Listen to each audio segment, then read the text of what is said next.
Saudara-saudara, mari kita lanjutkan pembahasan kita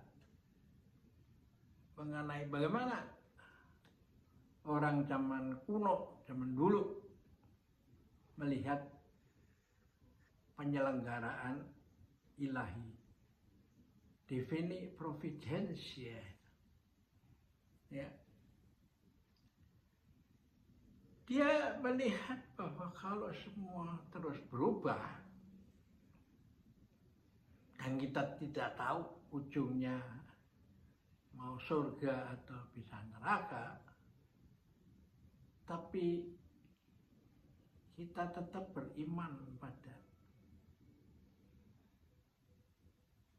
perjalanan ribuan li dimulai dengan langkah pertama.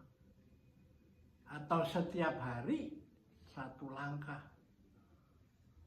meskipun perjalanan masih ribuan li. Ini kan iman yang luar biasa kan. Jadi mereka melihat agama itu bukan minta berkah, minta panjang umur, minta diberi rezeki, ya, diberi umur panjang, dan kalau nanti mati bisa duduk di sampingnya. Nah, setiap hari berbuat baik itu, meskipun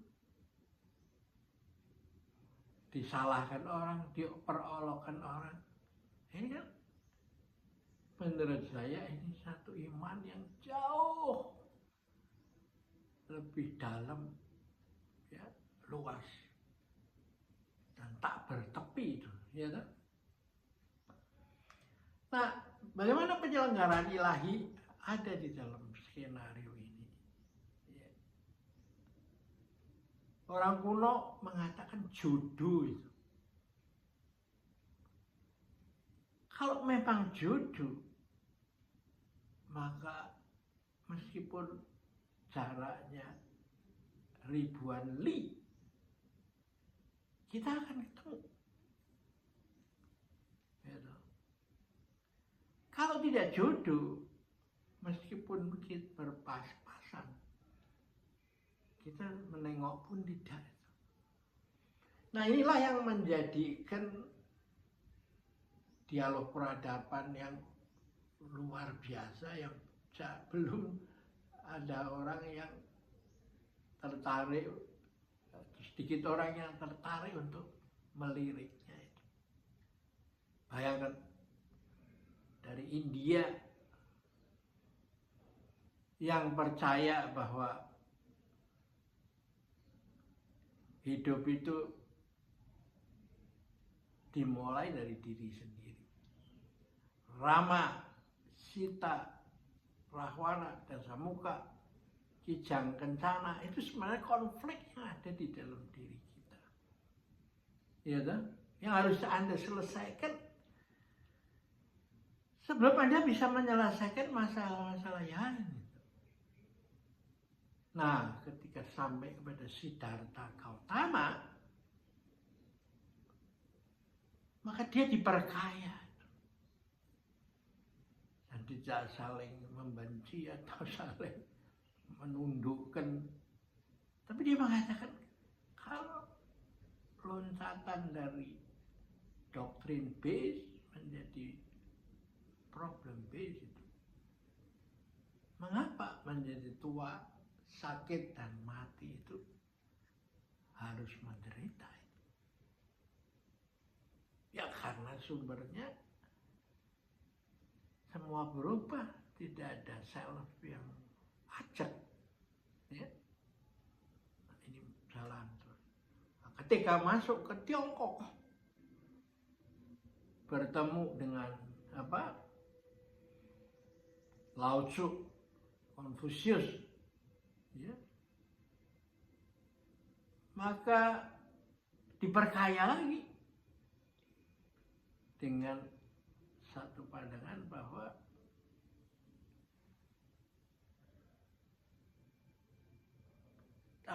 kita bertemu di dalam satu kesamaan bahwa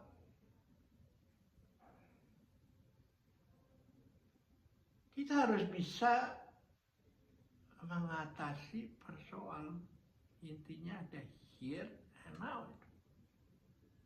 Ya. Bahwa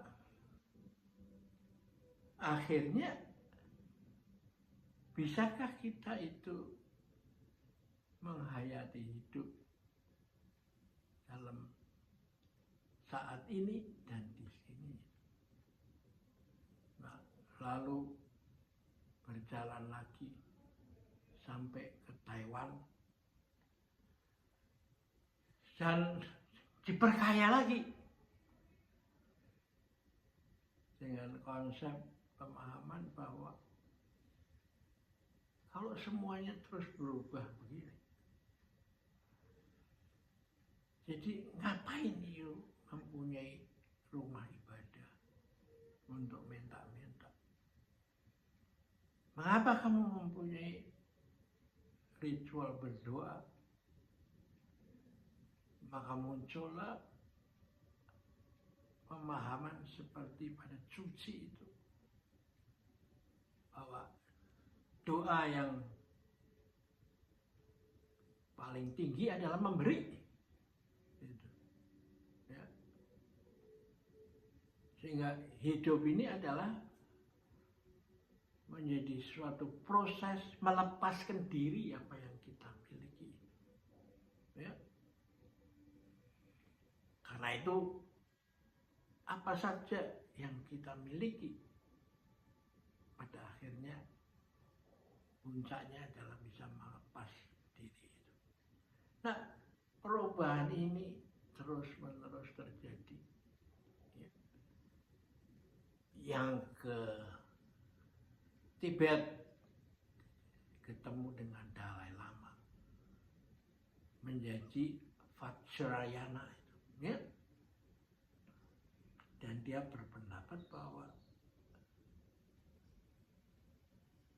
perhatikan pikiranmu, karena biang keladinya ada di sini. Ya. Karena ketika di sini, mulai sini, lalu berubah menjadi kata-kata, lalu perbuatan, lalu kebiasaan, dan akhirnya menentukan karaktermu itu. Ya. Dan lalu pergi lagi ke Jepang. Ya. Nanti kita bicarakan lebih lanjut lagi, ya, supaya kita tetap berada dalam skema tidak boleh lebih dari pada 10 menit. Kita harus sampaikan semua isinya daging itu, jangan ada kulit dan tulang aja, gitu. Nah, karena itu memang ya bahasa tulisan itu sudah expired gitu. Kita ambil salah satu buku yang favorit adalah ini Etika Jawa, sebuah analisa filosofi falsafi tentang kebijaksanaan hidup Jawa, ditulis oleh Frans Magnus Suseno. Ya. Nah, kalau Anda buka di sini, aduh, pemilihannya, fontnya aja sudah minta ampun itu. Susah dibaca itu. Harus memerlukan kaca mata pembesar itu. Dengan berbagai catatan kaki dan daftar pustaka yang begini. Nah, siapa yang mau meneruskan pemikiran ini semua? Nah, karena itu memang ya jalan yang saya tempuh ini banyak mulai dihargai oleh manusia atau orang-orang masyarakat, ya toh? Karena hanya dalam waktu 10 menit sambil tiduran, ya, Anda bisa mendengarkan intisari daripada bagaimana hidup ini harus dijalani. Oke, kita akhirin dulu sampai di sini.